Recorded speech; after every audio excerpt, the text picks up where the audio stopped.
Hello and welcome back. For this example, we're going to be finding the derivative dy dx, also known as y prime, for an implicitly defined function. And again, a lot of textbooks just kind of take the derivative as written this way.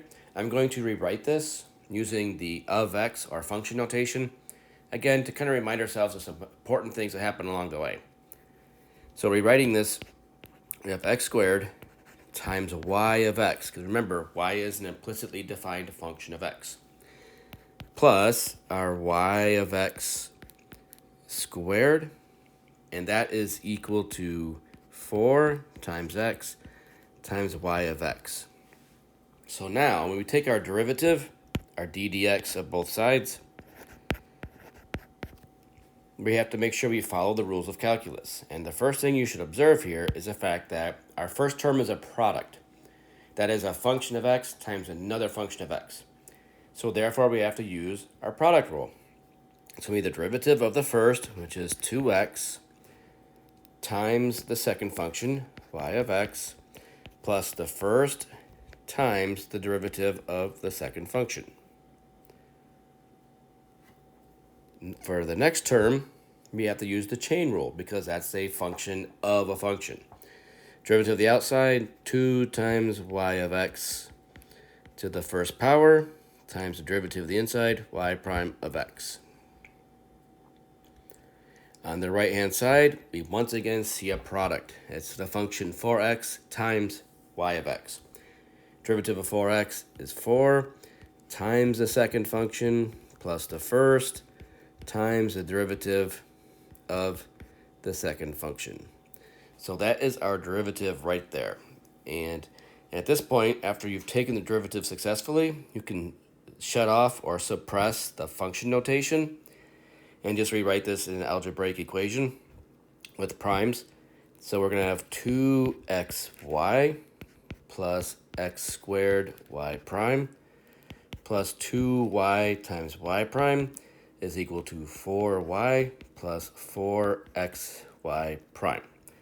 Now the goal this whole time is to find y prime, which is the same thing as dy dx. So what we need to do is algebraically isolate the y prime. And to do that, we're going to rearrange our terms. We're going to subtract a 2xy from both sides. And we're going to subtract a minus 4xy prime from both sides. When we do that, all of our prime terms will be on the left-hand side. We will have x squared y prime plus 2y y prime, which was already there, minus the 4xy prime that we brought over. On the other side, the 4y is already there, and now it's joined by minus 2xy. And now that we have all of our prime terms together on one side of the equation, we can factor out that common y prime.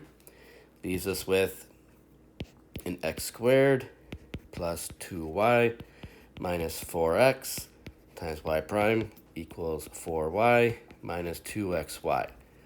And then we're almost finished with this problem because the last step in isolating y prime is to divide by its coefficient, x squared plus 2y minus 4x on both sides.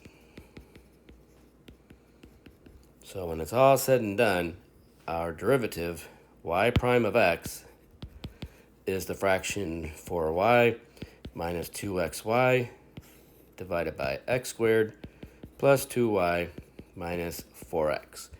And again, the idea here is this is the derivative, which gives us the value of the slope of any tangent line for a point x comma y. And that is the rest of the problem. So again, the idea is to make sure we take the derivatives following the rules of calculus.